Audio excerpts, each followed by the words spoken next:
Balikan natin ang ating mga karambulista at ang programang Karambol sa DWIZ.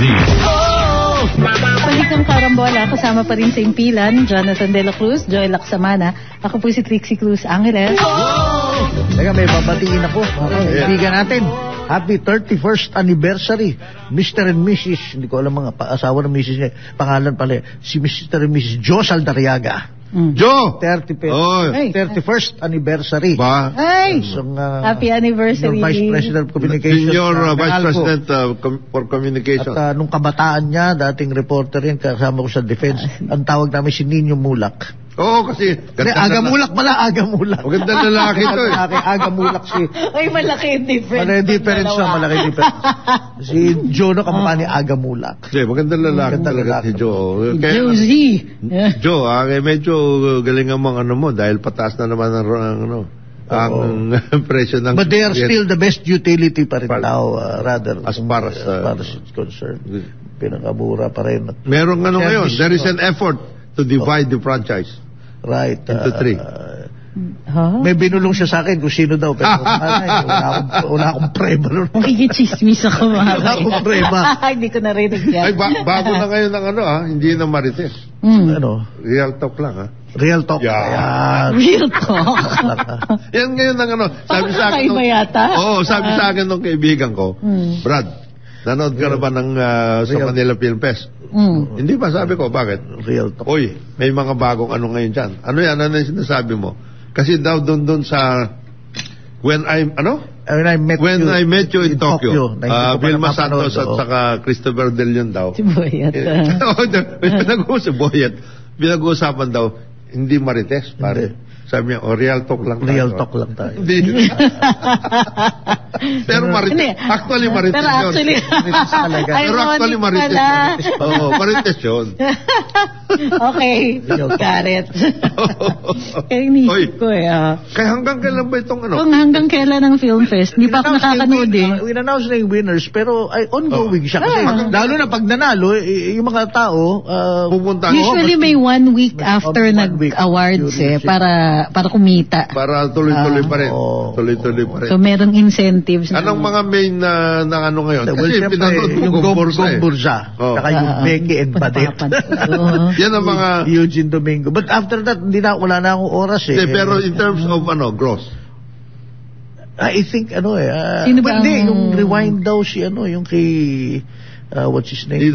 Ding Dong Dantes at si Maria. Ayun When I Met You in Tokyo. Yun ngayon ang talagang Arangkada. Maari pa siya. Panay ang marketing nila, kinikilig ang mga tao sa kay Yetbo at kay Vilma. Ang cute naman talaga. Hindi ko pa napapanood, pero kailangan pa naman. Si Boyet daw producer? Oo, siya.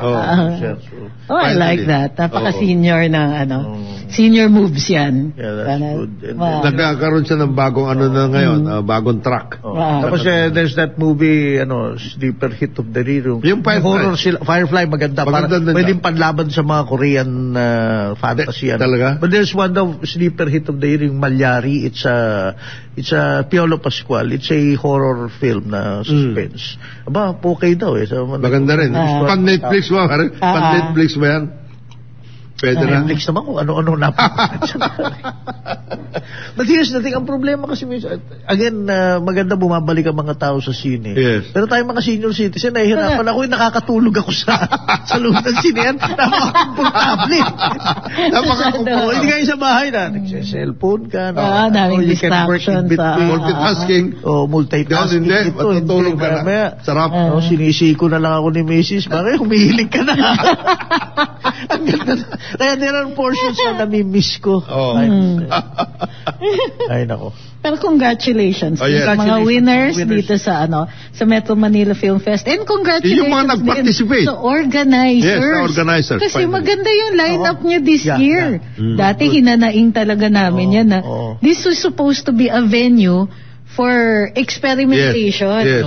Parang experimental scene. Parang yung ECP, di ba? Binigyan, pinondohan yan ni Mrs. Marcos Pero ito din was another venue. Dito talaga ite-testing yung mga bagong techniques, para nag-i-invest yung mga producers dito sa mga bagong technology and so on. Kaya solo nila yan. Yung 2 weeks nitong Pasko, the Christmas season, solo ng Metro Manila Film Fest yung mga theaters. Minsan nadi-defeat lang ng theater associations Kasi yung mga mahina ang kita, sinuchugi nila agad. Tapos pinapalitan. In Facebook, doon makikita itong film festival, maraming nagrereklamo sa mga probinsya dahil they wanted to watch it. But syempre, yung mga theater owners, dapat hindi na Metro Manila yan dapat Philippine Film Fest. Yes. There was one, si Inday Barona Espina yata, based sa Haro, Iloilo, wala daw. Sa Bacolod, wala daw. Hindi, sabi na, kayo, kung tuwa kayo sa Metro Manila, hindi namin mapanood. Hindi, maganda yung sinasabi ni Trixie na dapat national. May FDCP naman tayo. So, kayang yan. Ang problema sa atin kasi sa film industry natin, hindi gaya noon, nung panahon nga, nung pinag-uusapan natin yung golden age noon, kila Lino Broca, parang naging chicken and egg yung mga theater owners. Hanggat walang manunood, ayaw, palalabas nila yung mga imported films. Dito naman, kaya nga may film fest, para mapukaw uli yung interest sa mga tao manood. Marami tayong magagaling bagong director. Well, to be fair, merong like SM created a digital cinema para dumami yung mga digital filmmakers natin. Mura yun So, hindi magiging issue yung kung may studio backing ka. Pwede yung mga indies. Dahil mas mura na gumawa ng pelikula. Ito yung sa may MOA. Monte Calmano doon kasi you can look at Click the City. Pero teka muna, 40 seats lang yata yung nandoon. It start. Sa bagay it start. So, ang bilis mapuno. Pwede na buti nga napupuno. Ibig sabihin, may market. So, eventually, lalaki yan. Panahon namin ni Jonathan, mga sinihan nun, yung mga keso na tanong, ilan sila yung parang 120, 200. May lunch, may balcony, may orchestra. Mga wala nang ganun Hindi na yata yun ang business model ng sinihan. Malalaki na ngayon, matutulog ka na nga doon. Pero alam mo, ngayon ko lang nare-realize, nung panahon ni Ma'am, Mrs. Marcos, kaya nagkaroon ng ganyan ng revival kasi she was surrounded with a lot of people na talagang mahihilig sa ganyan. At saka magagaling. Carmen Guerrero Nakpil. Yung mga ganong klase, Jimmy Laya. Mga ganong klaseng they were really into the arts and culture and everything else.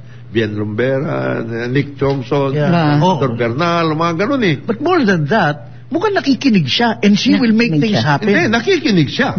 Tsaka yan, talagang make things happen siya. Yan yung specialty. Nakikinig talaga siya. Yan ang magaling kay Ma'am. Nakikinig siya doon. Pati sina Cecil Guidote nga.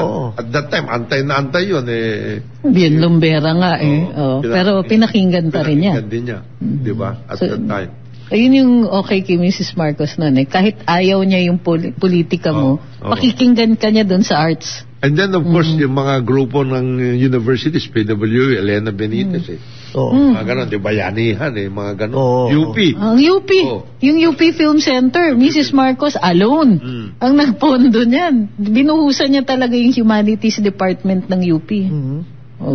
So say whatever it is you want to say about UP, pero kinilala yan ni Mrs. Marcos at nilagyan niya talaga ng pondo yung pati yung fine arts, yung College of Fine Arts, nilagyan niya talaga ng pera yan. Yung nga sinabyado. Sila Boss Pandi, sabi niya. Sabihin mo na lahat. Okay, totoo. Kasi but the CCP was our playground. Yung overseas. Yung kaklase ko, sina Nap Photography, Nap Amir. And then of course, sina Arturo Luz, etc. All of those, ang Kyuko. Lahat yung mga yun, they were all Malang. Mga ganun National artist. And of course, we had a lot of, people in media who were so much into art. Saan na kaya si Manong Neil? Ang laki ng collection. Ganda ng collection niya. Neil Cruz.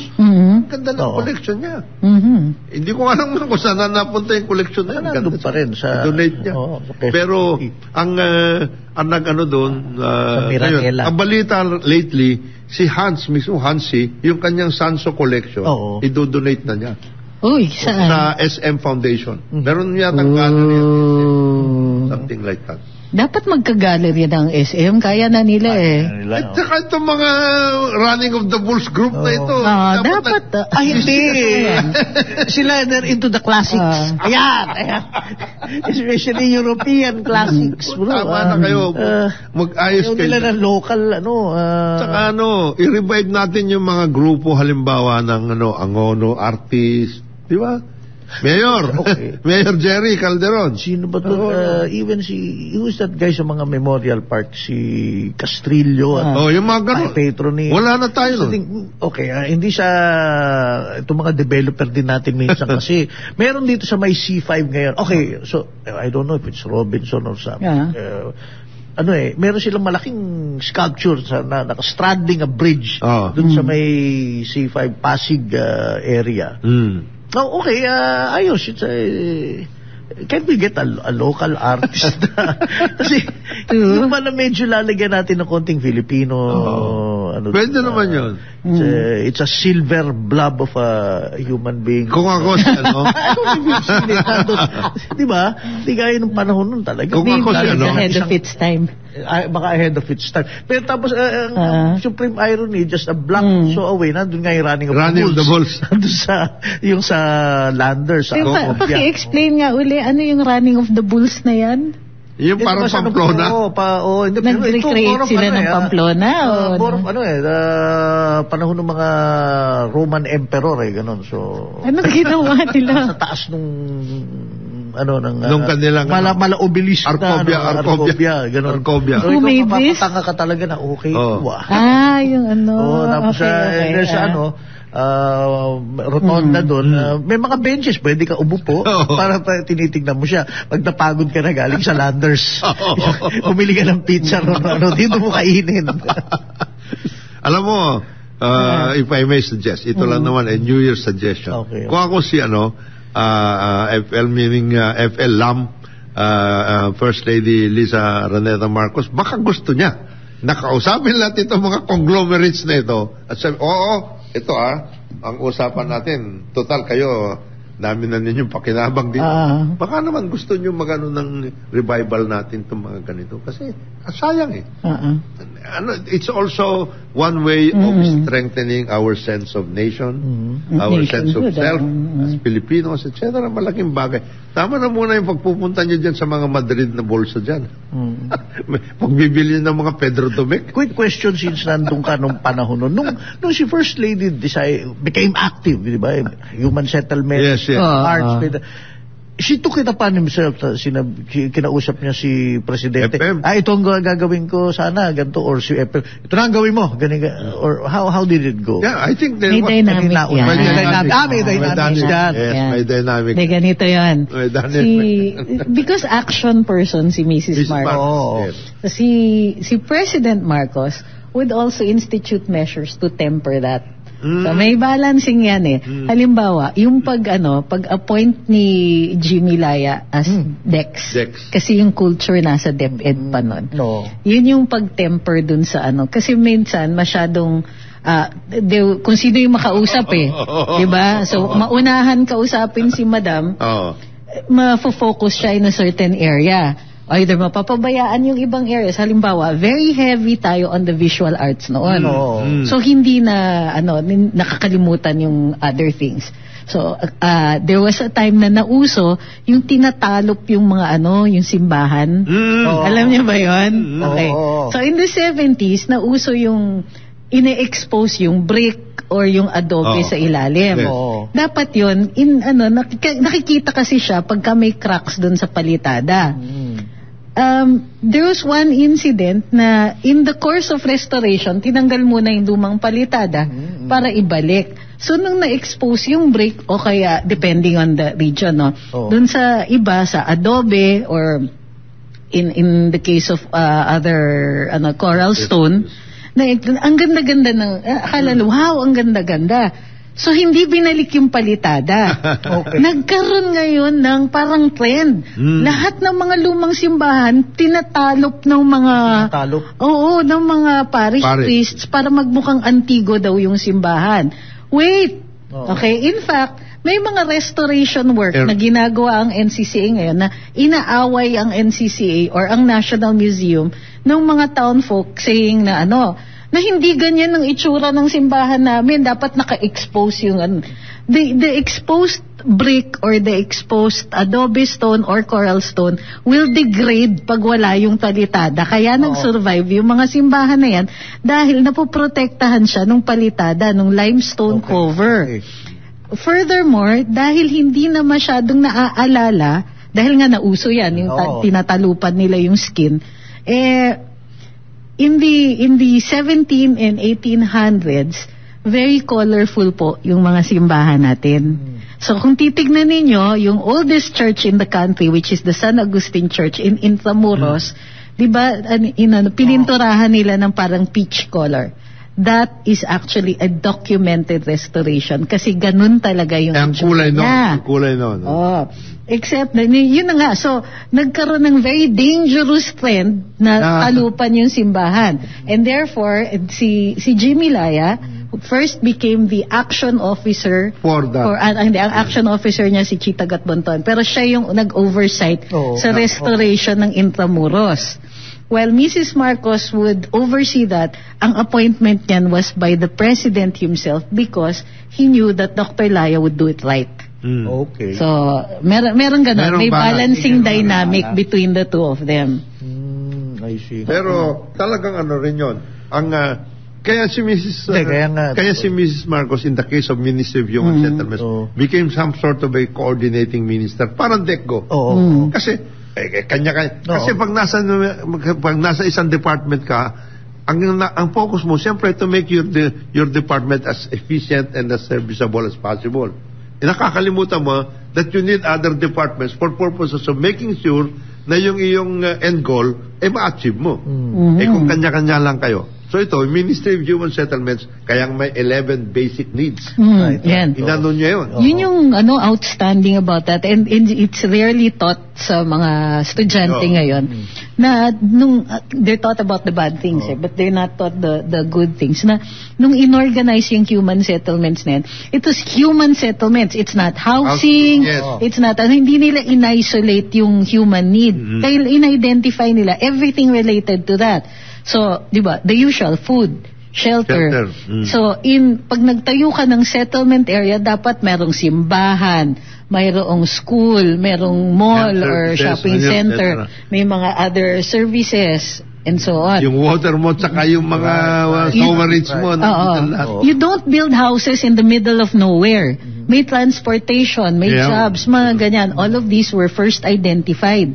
So it was in the later years na nakita natin yung mga so-called housing projects na halatang pinagkakitaan na lang, maggagawa sila in the middle of nowhere and then eventually would be abandoned.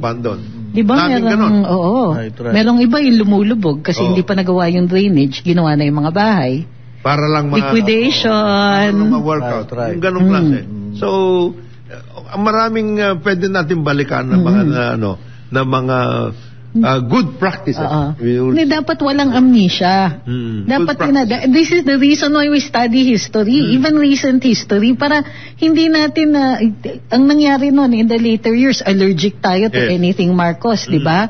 This lack of a balanced view is what led us to today. To a lot of nagkaroon ng backlash, nagkaroon na we went from one extreme to another, from vilifying to deifying. So nakakaano yan. And the truth isn't in those extremes, it's somewhere in between. So kailangan talaga we look at the past with an objective eye or as objective as possible.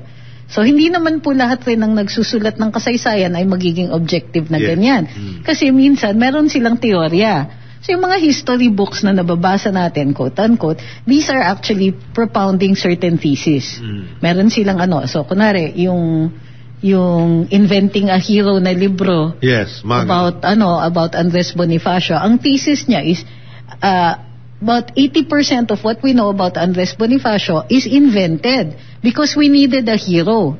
So kailangan at saka this was the time na it was Quezon versus Aguinaldo for the presidency. O kailangan i-demonize si Aguinaldo in order to do that. si Bonifacio. Kailangan iangat to mythical status si Andres Bonifacio at ma-demonize si Aguinaldo by saying, ikaw, you killed a hero. So may mga ganyan. So these books are thesis. Hindi natin pwedeng sabihin na may true history or anything like that. The truth is somewhere in there, and that's why you have to keep reading and keep updating about what we know of our past. So the more the merrier, kumbaga. In a sense, in a very real sense, importante yun. Kasi yun na nga yung let 1,000 flowers bloom. Let 100 ideas. Pero wag naman yung masyadong ganun, kasi otherwise ang mangyayari sa'yo, you'll be scatterback. Di ba? Kailangan meron din tayong yung areas of concern. Dito, hindi natin masyadong nasusulat. There are a lot of things being written about the Philippine Revolution. At yung reason for that is because the focus was during the first Marcos administration. Ngayon, wala pa rin. Tapos din, in the Cory administration, there's hyper-focus on the 70s. Yes.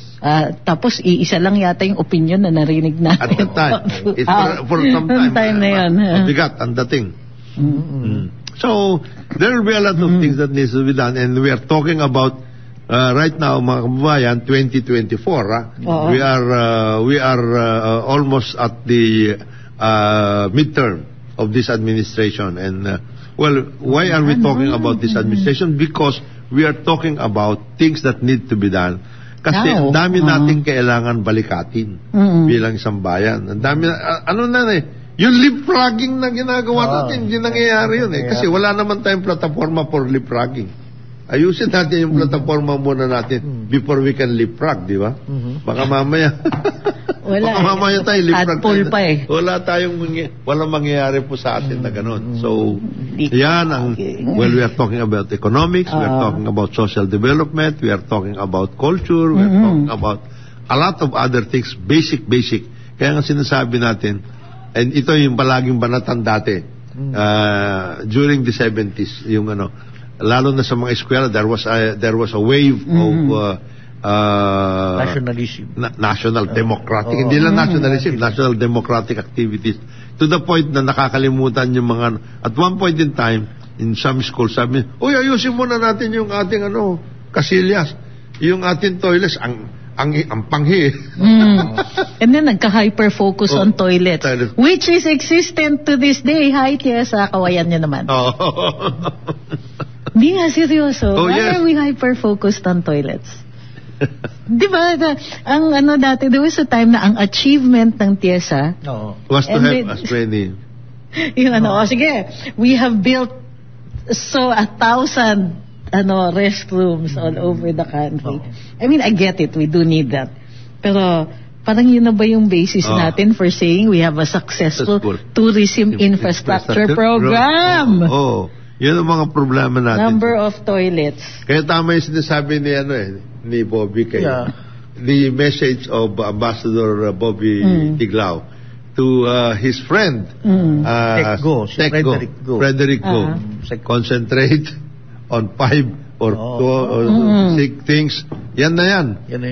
Do not scatter yourself too thinly na wala ka rin ma-achieve pagka ganun. At least meron kang matutukan. Kasi dalawang gayang pinag-uusapan natin maaari maging problema niya dahil snake pit nga yung lugar na yan na maraming kokontra sa'yo, tira sa'yo. Don't spread yourself too thin na maraming project, or don't get bogged down in one at hindi ka nagagalaw ng buong taon. Totoo yan. Totoo din yan. So anuhin natin yan. Ako, I still have high hopes for very much so. For yung level niya, di ba? Secretary na, cabinet level yan minister ito. Parang a little, parang hindi siya primus inter pares kasi yung executive secretary, pero parang special. For that particular sector, economics and investments, siya. The go-to guy for that purpose. Okay. Magbabalik ang more on this later. Magbabalik ang karambola, oras natin 9:30 ng umaga. Balikan natin ang ating mga karambulista at ang programa Karambol sa DWIZ. Nagbabalik ang Karambola, kasama pa rin sa impilan Jonathan De La Cruz, Joel Lacsamana. Ako po si Trixie Cruz Angeles. What I was about to say nung bago na tigil, yun na ngayon balik tayo kay Secretary Frederick Go. So meron siyang in his role parang ino-oversee niya yung mga project. So he can call shout out ang tawag ng mga kabataan na teka, padre, mukhang hindi yan ang direction ng gusto ng presidente. Dito tayo dapat sana. O ika nga di ba yung sinabi ko dati, nagpuputol ng gubat na may taga-sabi dapat, tigil muna! Maling gubat, wrong forest. May taga gano'n. Mahirap din yung rule na ganyan. Dapat susundin ka. Dapat influential ka. Maling gubat. Pinuputol natin. He can work out. Kasi maling turismo. It all depends on your having the ear of the president. Okay. Yun ang pinaka-importante. Yun ang pinaka-importante ron. Kasi si presidente, in the ultimate analysis, si presidente magsasabi nun. Oy, ito yan ang investments natin dapat dito sa ganito. Oo. Isa pang alam mo, napansin ko, sa gobyerno kasi walang ganun. O siguro sa down the levels siguro. Yung sa corporate kasi, nagkakaroon ng out-of-town planning session. Meron din. Pwedeng ganyan. Team building. Building, meron. Yung pang, tapos si presidente na, tsaka okay, ito ang ating Kasi, let's face it, pagkagaling sa team building, at least pagbalik nyo sa opisina, the first 6 months, nasusunod naman Di ba? Another team building. Another team building. Pero dito, mahirap gawin. They cannot take a break and do some team building about the economy, about energy, infrastructure.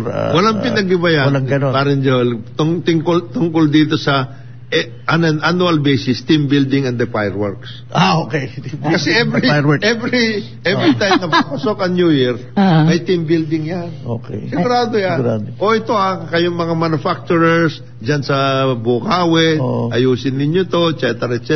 Para hindi tayo magkakaputukan, maglagay tayo ng mga fireworks zone, maglagay tayo ng mga ganito-ganyan, etc.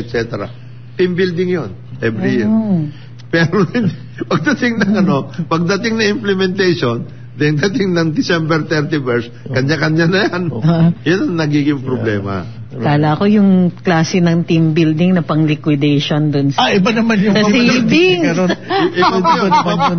That's another team building. Very critical team building. Okay. Every department, every office will have to do that. Will have to do that. Kasi kailangan i-justify yung savings para hindi mabalik.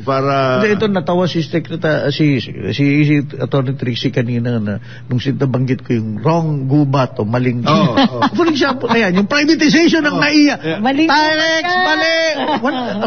Yan, yung mga done deal na nagawa na, medyo no touch na yon.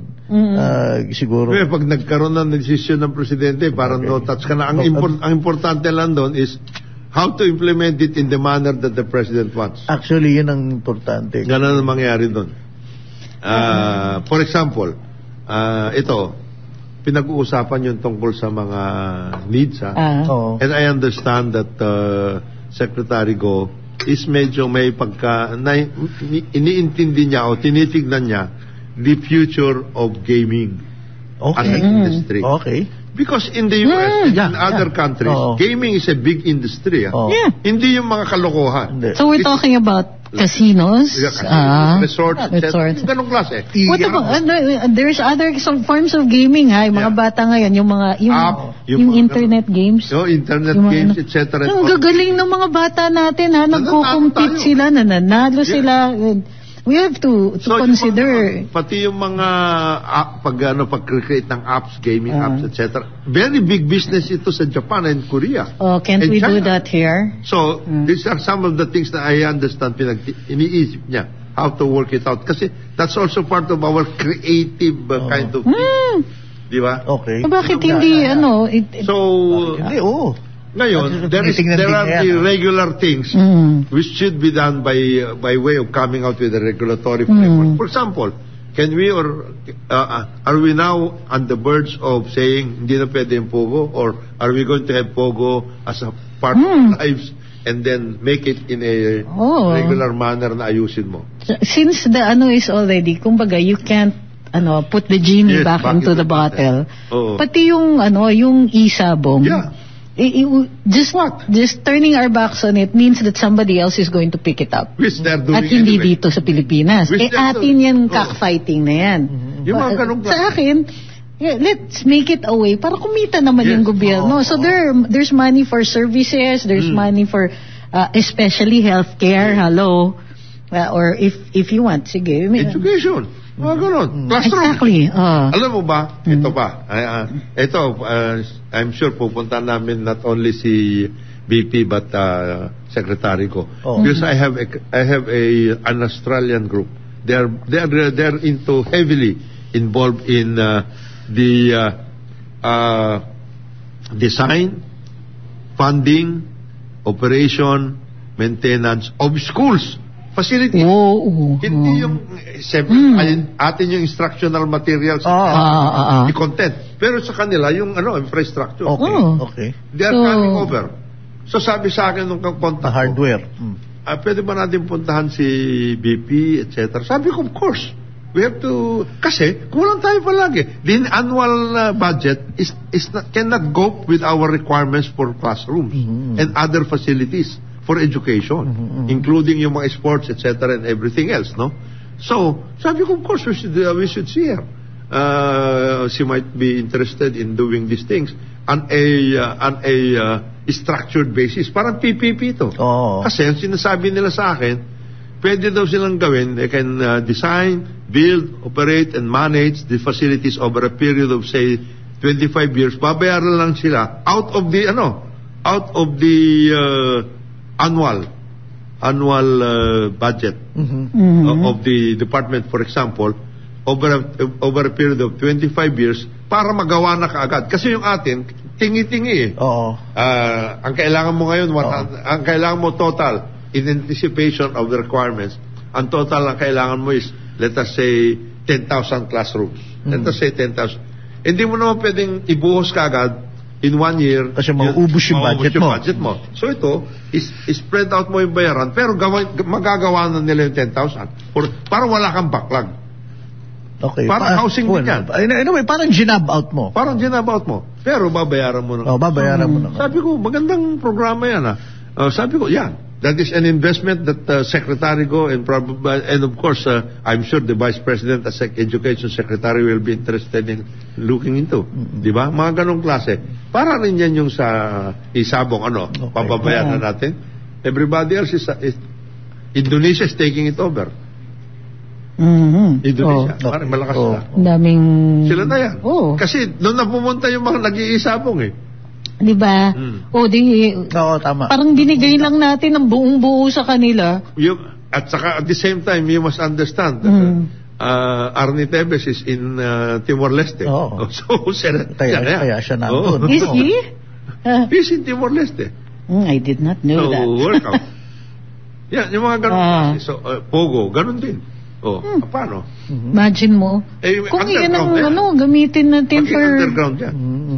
Yeah, get it or lose it. Out and let's make it yung revenue out of it. So these are some of the things. And then of course, yung sinasabi ni Trixie tungkol sa mga apps, gaming sa internet, etc. and everything, which is a very big business right now. Tokyo, Seoul, etc. These people are making loads of money coming out with games. Di ba? Isa pa yan. Where are scholarships for our local talents? Yun, inaano natin. Creative industries po yan. Actually, diyan papasok. Parang hindi na puro press release ang DTI. Kaibigan natin si Mr. Chalix. Kasi I was watching recently, may show dito sa Pilipinas na they're encouraging startups. Meron. It's like parang Shark Tank na local Meron ganun. Then I couldn't put my finger. Bakit hindi ito nagiging successful? Ay, kailangan ng incentive, kailangan may encouragement mula sa gobyerno natin para yung mga incubator at maengganyo. Because instead they're going to elsewhere. They're going to Indonesia, Malaysia, Thailand. Singapore. Sa atin parang hindi fertile ground para sa ganun. Lagi mong binabanggit yung si Dado Banatao. Where is he? Bumalik sa Silicon Valley. Wala na yan. Wala and that's something na instead na press release nga at yung bang number of thousands of dollars at 200,000 jobs na press release. Actual na ganun sa mga startups. And kaya mo nabagito kasi yung apps. Yes. A lot of the mga presentation tungkol sa apps. Yung mga gagawin mo, gagawin dito. And that one, ang magpa-fund lang nun ay really yung mga venture capitalist na naiintindihan yan. Handang maglabas ng pera pero teka muna, gobyerno, you have to do your part. Alam mo bang continuing natin relationship ng Philippines via our engineers, workers, and everything else with Dubai, which was started in the 70s when a group of architects and engineers, sina June Palafox, were called by the Dubai municipality to do the urban planning for Dubai. Hanggang ngayon, nandun pa rin sila. Nandun pa sila. Gumagawa ng mga they are manning. We have 200,000 Filipinos in the United Arab Emirates, most of them in Dubai. It has become such a hub for a lot of things, including incubation. Medical, etc. and everything. Dami yan. Sayang talaga. But basically, ito, pag sinabi incubation, ito yung mga idea and a lot of times mga young people lang may nito. And usually it involves this thing, this cell phone. And but at ang hinihingi nila is really, okay, $5 million, $3 million, But meron at venture capitalist na handa silang pondohan, pero teka muna, kailangan di ba? Yung may, dapat fertile ground dapat tayo for that. And then may work out na. There is already a network for that purpose that will eventually commercialize the whole thing. Ito sinasabi sa atin ni Secretary Solidum of DOST. Marami daw sila. Can be commercialized. Kaya lang walang nagdadala. Bakit? Mag-usap po kayo, Sec. Good morning and Happy New Year. Sec Solidum. With Secretary Go.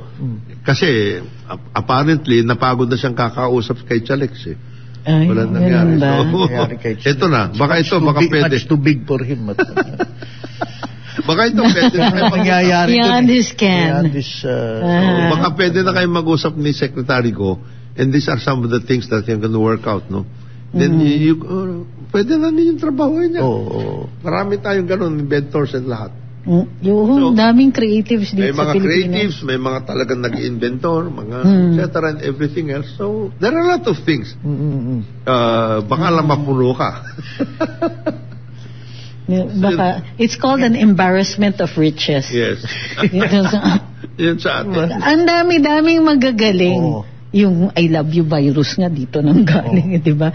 Just turn that around. You don't have to reinvent the wheel. Yeah. So pero dahil Friday ngayon. Yes. Friday. Kanina pinag-uusapan natin yung adobo. Okay. Pag-usapan natin. Kasi kanina. Mag-New Year, Friday kasi ngayon. Pagkain. So, may nabanggit kanina kasi isang kaibigan natin ay nagluluto at you can order with her na tinatawag na adobong inchik o Chinese adobo. Meron siya dito sa menu niya. Sa kanyang menu. Ano ba yung Chinese adobo?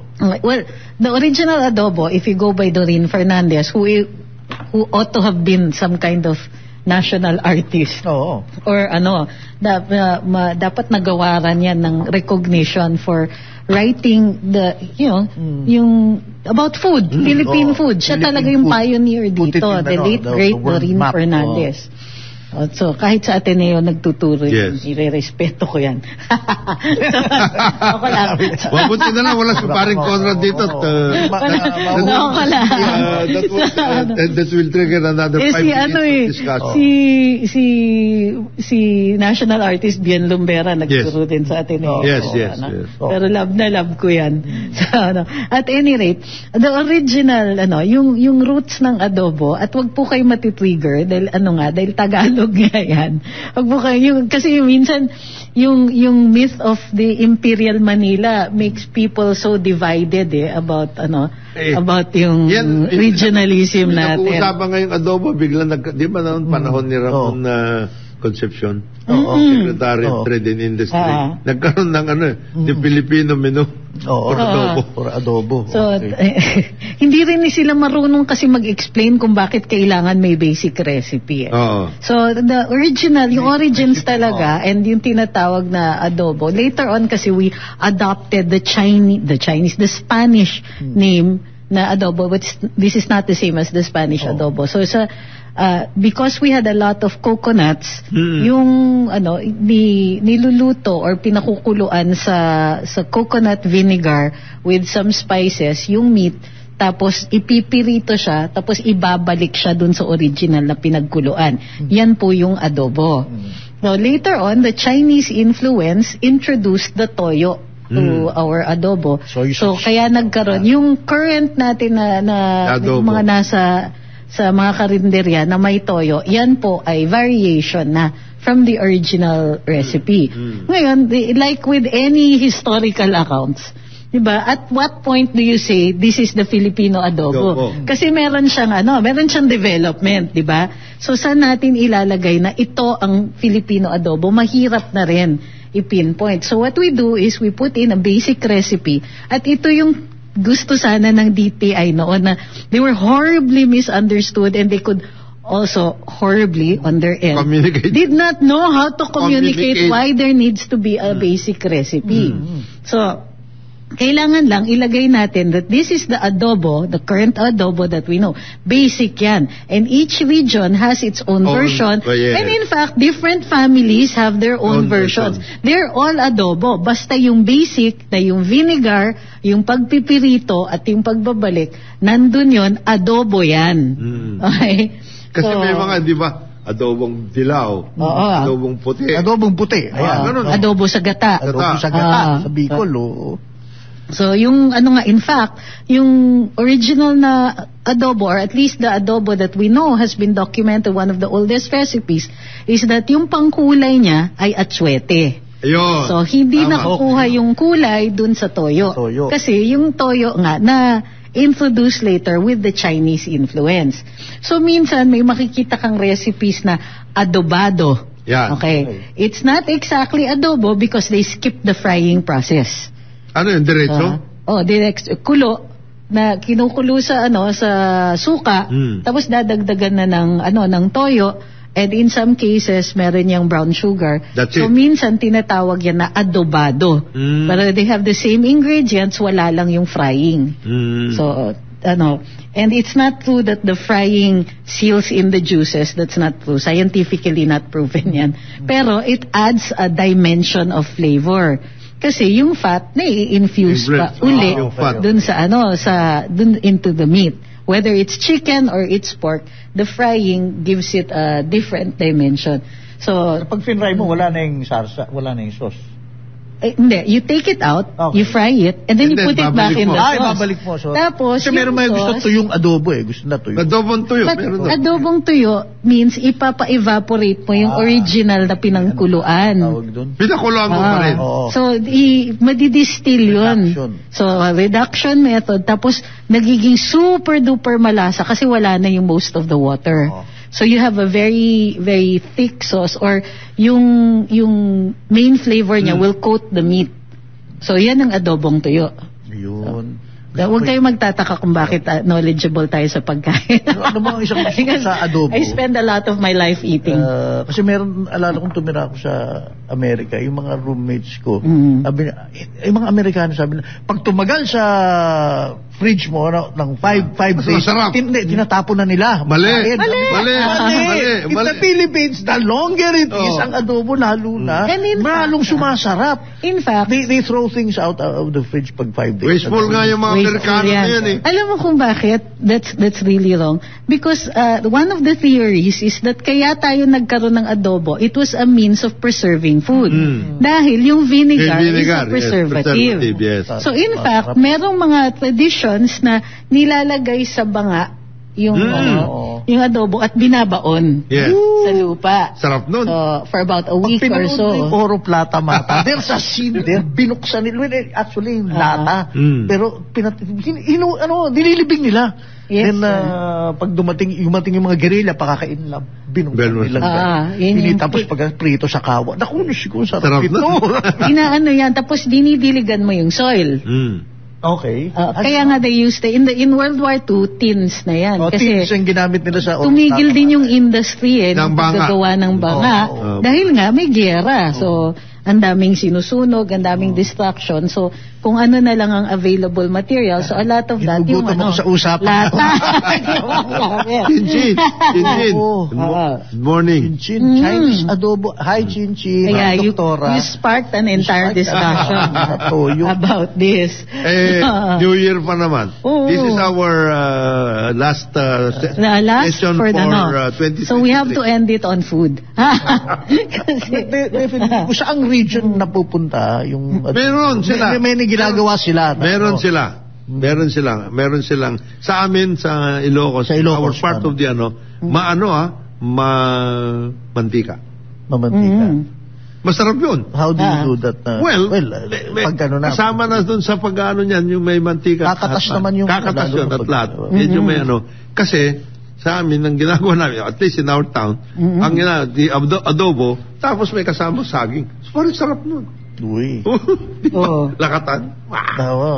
Tapos mantika mo titirahin.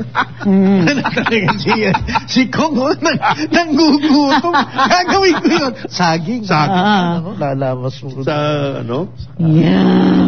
Oh my gosh. Dapat when we can spark kasi para hindi mamatay yung coconut industry natin. Di ba marami tayong oil na coconut. Meron tayong yung cooked, yung regular that we use for frying. And then we also have yung virgin coconut oil.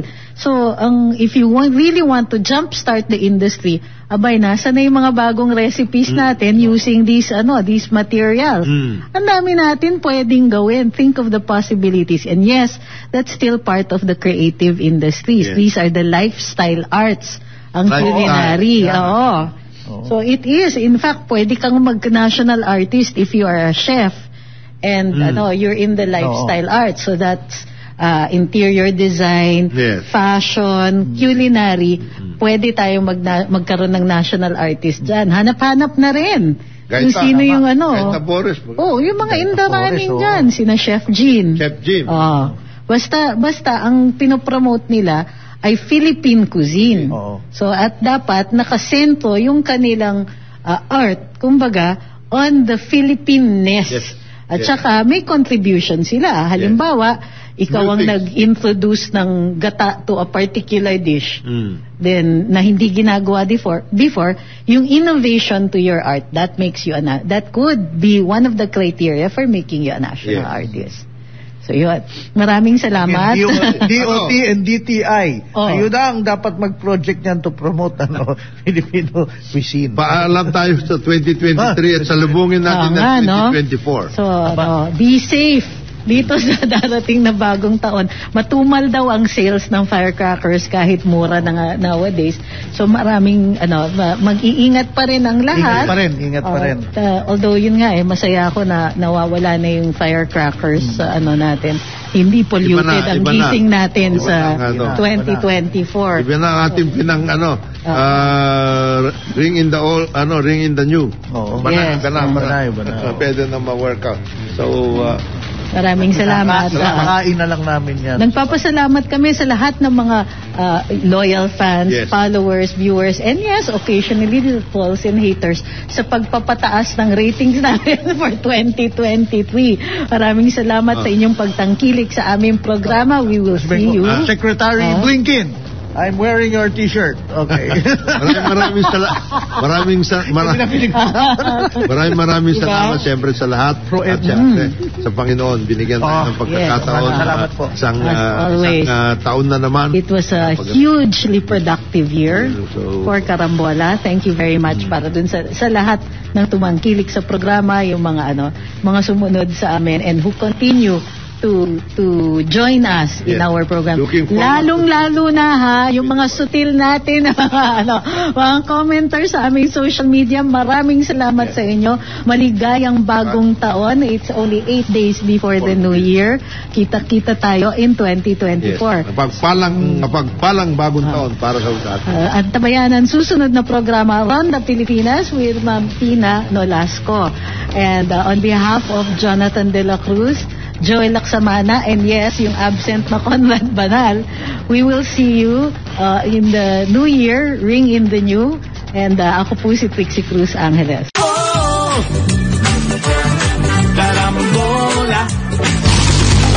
Sumainyo ang programang Karambola sa DWIZ. Hanggang sa muli, tayo'y magbabalik upang ihatid ang pagtalakay sa iba't ibang mga issue. Dito pa rin sa programang Karambola sa DWIZ.